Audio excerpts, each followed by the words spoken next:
নিপুণ আক্তার অভিনয়ের নিপুণ কারিগর না হলেও ফিল্ম পলিটিক্স তিনি ভালোই বোঝেন। আলোচনা সমালোচনায় তিনি বরাবরই এগিয়ে। তাকে কেন্দ্র করে চলচ্চিত্র পাড়া অনেকবারই হয়েছে সরগরম।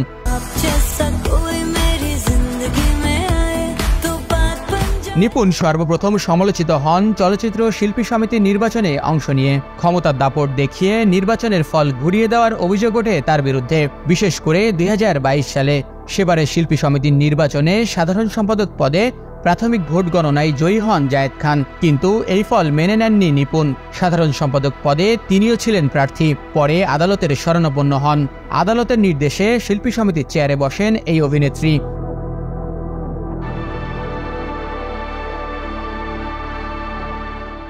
নির্বাচনে হেরে গিয়েও কিভাবে সাধারণ সম্পাদকের চেয়ারে বসলেন নিপুণ, এ নিয়ে তখন প্রশ্ন উঠলেও প্রকাশ্যে মুখ খোলেননি কেউ। অন্তর্বর্তীকালীন সরকার গঠনের পর নীরবতা ভাঙতে শুরু করেছেন অনেকে। ধীরে ধীরে বেরিয়ে আসছে থলের বিড়াল।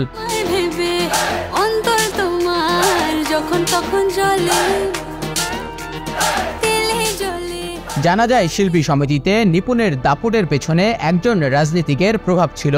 গণমাধ্যমে উঠে এসেছে সে খবর। সেদিন ভোট চলাকালে ক্ষমতাসীন সেই রাজনীতিক নির্বাচন কমিশনকে প্রভাবিত করে নিপুণকে জয়ী করার জন্য চাপ দিতে থাকেন।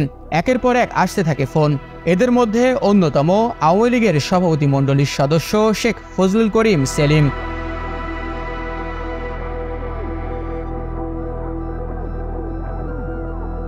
তখন প্রধান নির্বাচন কমিশনারের দায়িত্ব পালন করছিলেন পীরজাদা হারুন। এ ঘটনা প্রসঙ্গে হারুন এখন বলছেন, নিপুণ সে সময় স্বরাষ্ট্র মন্ত্রণালয় সহ প্রায় সব মন্ত্রণালয়ে সরাসরি প্রভাব খাটাতেন।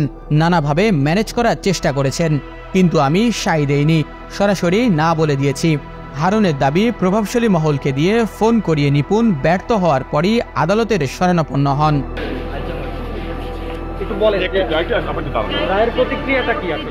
2022-24 মেয়াদে শিল্পী সমিতির নির্বাচনে সাধারণ সম্পাদক পদে জায়েদ খানের কাছে 13 ভোটে পরাজিত হন নিপুণ। এমন ফলে সন্তুষ্টি হননি তিনি। পুনরায় ভোট গণনার দাবি করেন, কিন্তু সেখানেও ফল তার পক্ষে আসেনি। অথচ অবাক করার ব্যাপার হলো, ক্ষমতার দাপট দেখিয়ে সাধারণ সম্পাদকের চেয়ারে বসেন নিপুণ।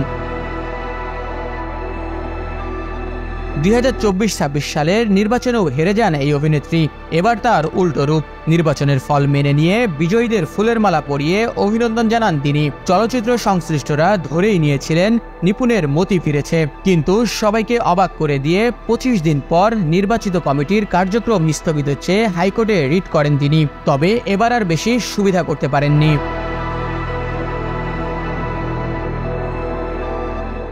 তখনই প্রশ্ন উঠেছিল, নিপুণের খুঁটির জোর কোথায়? অভিনয়ের গড়পড়তা, হাতে নেই সিনেমা, অথচ সবখানেই তিনি। ফিসফাস ছিল তার সঙ্গে শেখ সেলিমের সখ্য নিয়ে।